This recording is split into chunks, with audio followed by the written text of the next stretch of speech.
रहे। मैं शुरू करता हूँ अल्लाह के नाम से, वो बड़ा ही निहायत रहम और करम करने वाला है। अल्लाह के सिवा कोई माबूद नहीं और सभी तारीफ अल्लाह ही के लिए है। उमर बिन खत्ताब रजी अल्लाह ताला अन्हो से रिवायत है कि अल्लाह के रसूल सल्लल्लाहु अलैहि वसल्लम फरमाते हैं कि सवाब के तमाम काम नियतों पर टिके हैं और हर व्यक्ति को उसकी नीयत के मुताबिक इनाम मिलेगा।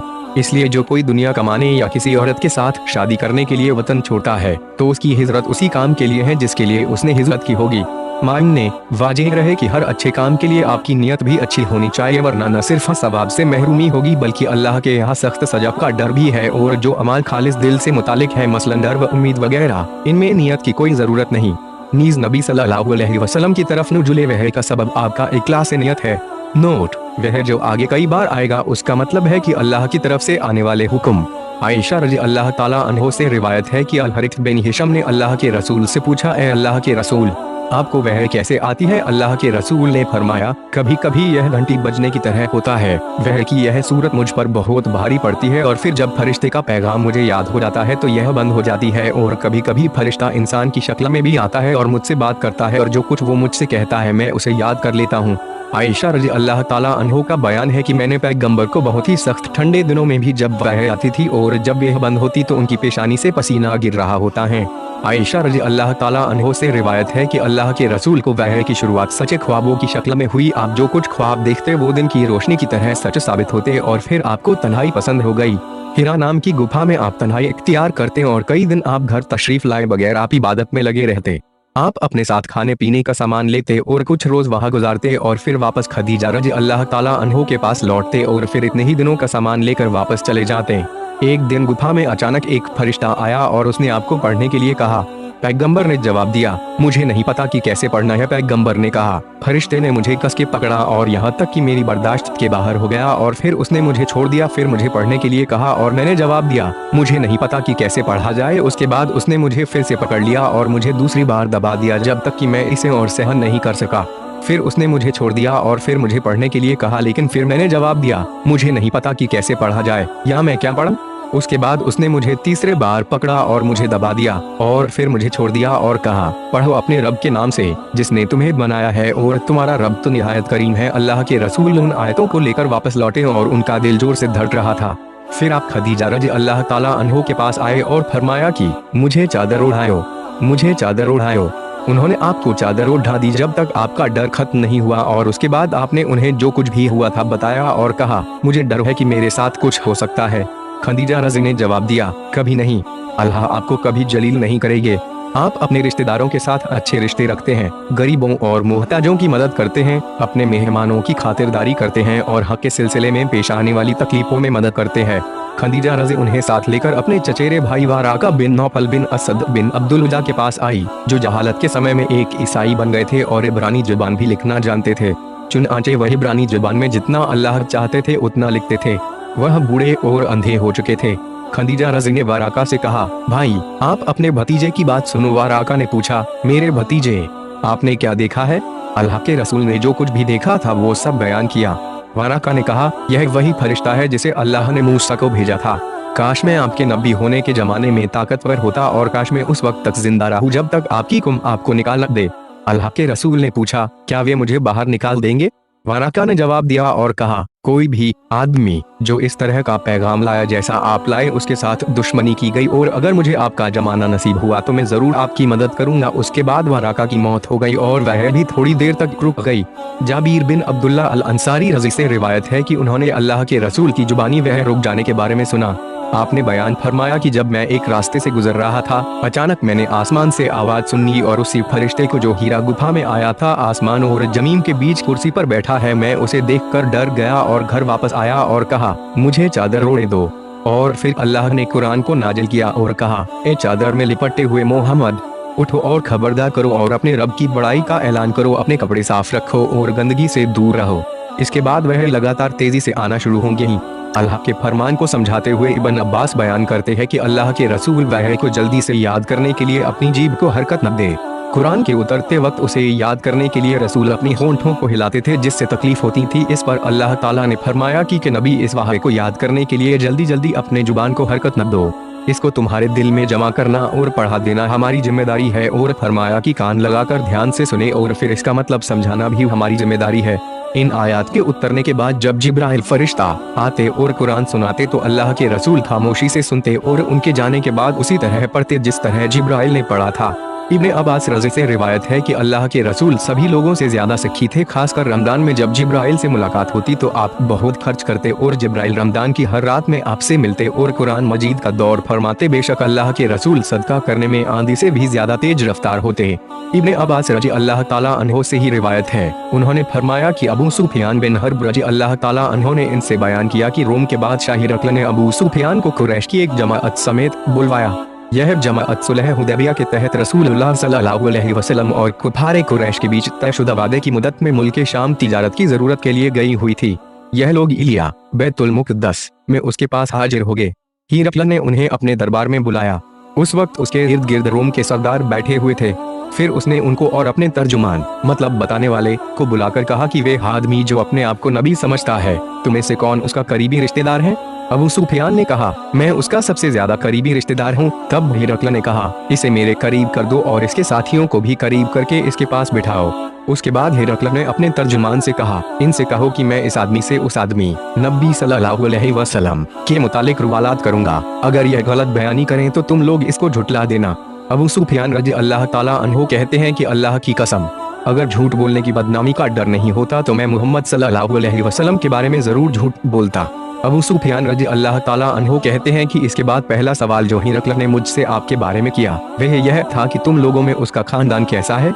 मैंने कहा, वह ऊंचे खानदान वाला है। फिर कहने लगा, अच्छा, तो क्या यह बात उससे पहले भी तुम्हें से किसी ने कही थी? मैंने कहा, नहीं। कहने लगा, अच्छा, उसके खानदान में से कोई बादशाह गुजरा है? मैंने कहा, नहीं।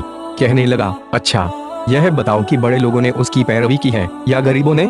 मैंने कहा, कमजोरों ने। कहने लगा, उसके मानने वाले दिन ब दिन बढ़ रहे हैं या कम हो रहे हैं? मैंने कहा, उनकी तादाद में बढ़ोतरी हो रही है। कहने लगा, उसके दीन में दाखिल होने के बाद कोई आदमी उसके दीन को नापसंद करते हुए उसके दीन से फिर जाता है? मैंने कहा, नहीं। कहने लगा, उसने जो बात कही है, क्या उस दावाए नबूवत से पहले तुम लोग उसको झूठा कहा करते थे? मैंने कहा, नहीं। कहने लगा, क्या बेग धोखा देता है? मैंने कहा, नहीं। अलबत्ता हम लोग इस वक्त उसके साथ सुलह राजीनामे की एक मुद्दत गुजार रहे हैं, मालूम नहीं इसमें वे क्या करेगा।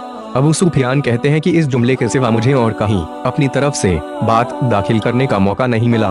कहने लगा, क्या तुम लोगों ने उससे जंग लड़ी है? मैंने कहा, जी हाँ। उसने कहा, फिर तुम्हारी और उसकी जंग कैसी रही? मैंने कहा, जंग में हम दोनों के बीच बराबर की चोट है। कभी वे हमें नुकसान पहुंचा लेता है और कभी हम उसे नुकसान से दो चार कर देते हैं। कहने लगा, वे तुम्हें किन बातों का हुक्म देता है?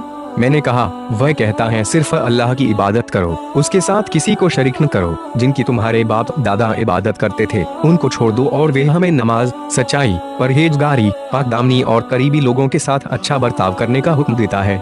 उसके बाद हिरकल ने अपने तर्जुमान से कहा, तुम उस आदमी अबू सुफियान से कहो कि मैंने तुमसे उस आदमी नबी सल्लल्लाहु अलैहि वसल्लम का खानदान पूछा तो तुमने बताया कि वह ऊंचे खानदान का है और रिवाज यही है कि पैगंबर हमेशा अपनी कौम के ऊंचे खानदान में से भेजे जाते हैं। और मैंने पूछा कि क्या यह बात उससे पहले भी तुम में से किसी ने कही थी? तुमने बतलाया कि नहीं। मैं कहता हूँ कि अगर यह बात उससे पहले किसी और ने कही होती तो मैं कहता कि वे आदमी एक ऐसी बात की नकल कर रहा है जो उससे पहले कही जा चुकी है। और मैंने पूछा कि उसके बुजुर्गों में से कोई बादशाह गुजरा है? तुमने बतलाया कि नहीं। मैं कहता हूँ कि अगर उसके बुजुर्गों में कोई बादशाह गुजरा होता तो मैं कहता कि वे आदमी अपने बाप की बादशाहते का चाहने वाला है। और मैंने यह पूछा कि जो बात उसने कही है इस दावाए नबूवत से पहले तुमने कभी उस पर झूठ बोलने का इल्जाम लगाया था? तो तुमने बतलाया कि नहीं। और मैं अच्छी तरह जानता हूँ कि ऐसा नहीं हो सकता कि वे आदमी लोगों पर तो झूठ बांधने से बचे और अल्लाह पर झूठ बोले। मैंने यह भी पूछा कि बड़े लोग उसकी पैरवी कर रहे हैं या कमजोर?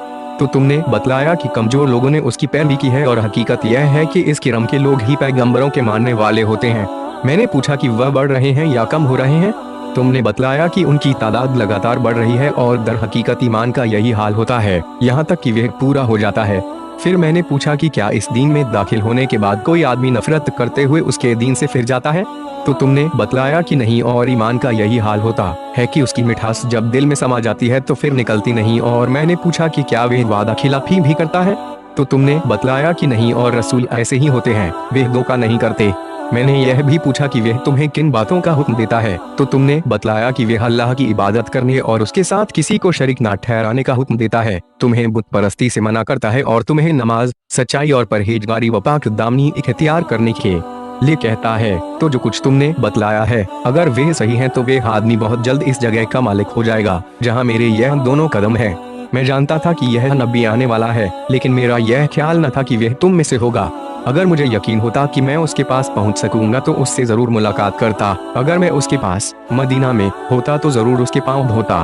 उसके बाद हिरकल ने रसूल अकरम सल्लल्लाहु अलैहि वसल्लम का वह खत मंगवाया जो आपने दहिया कल्बी रजी अल्लाह ताला अन्हो के जरिए हाकिम बुसरा के पास भेजा था, और उसने वह खत हिरकल को पहुंचा दिया था। हिरकल ने इसे पढ़ा। इसमें यह लिखा था, शुरू अल्लाह के नाम से जो बड़ा मेहरबान निहायत रहम करने वाला है। अल्लाह का बंदे और उसके रसूल मोहम्मद सल्लल्लाहु अलैहि वसल्लम की तरफ से हिरकल अजीम रूम के नाम उस आदमी पर सलाम जो हिदायत की पैरवी करे। इसके बाद मैं तुझे कलमा इस्लाम ला इलाहा इल्लल्लाहु मुहम्मद रसूलुल्लाह की दावत देता हूँ। मुसलमान हो जा, तू महफूज रहेगा, अल्लाह ताला तुझे दोहरा सवाब देगा। फिर अगर तू यह बात न माने तो तेरी रिआया जनता का गुनाह भी तुझी पर होगा। पहले किताब, एक ऐसी बात की तरफ आ जाओ जो हमारे और तुम्हारे बीच बराबर है।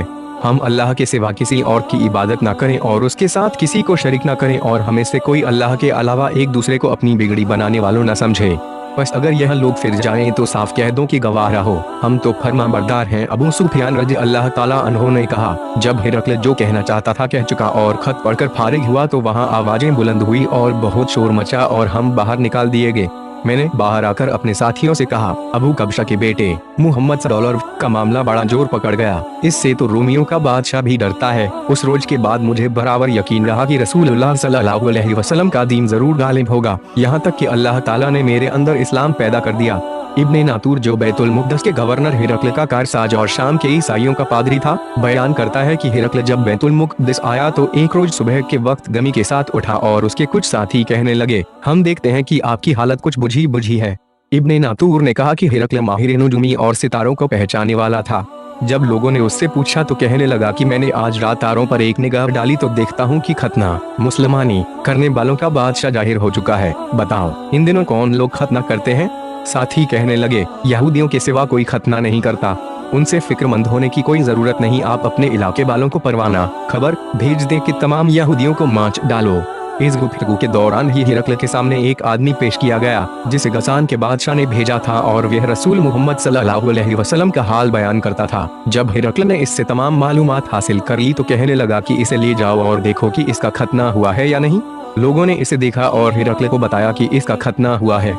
हिरकल ने उससे पूछा कि अरब खतना करते हैं? उसने कहा, हाँ वह खतना करते हैं। तब हिरकल ने कहा, यही आदमी पैगंबर इस उम्मत का बादशाह है जिसका ज़हूर हो चुका है।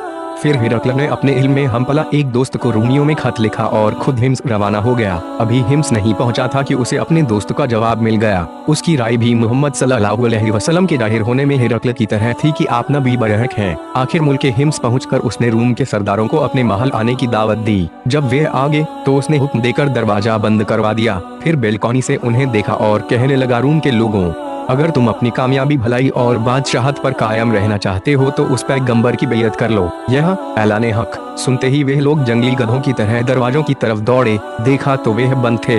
अब जब हिरकल ने इनकी नफरत को देखा और इनके ईमान लाने से मायूस हुआ तो कहने लगा, इन सरदारों को मेरे पास लाओ। जब वे आए तो कहने लगा कि मैंने अभी जो बात तुमसे कही थी वे सिर्फ आजमाने के लिए थी कि देखूं तुम अपने दीन पर किस कदर मजबूत हो।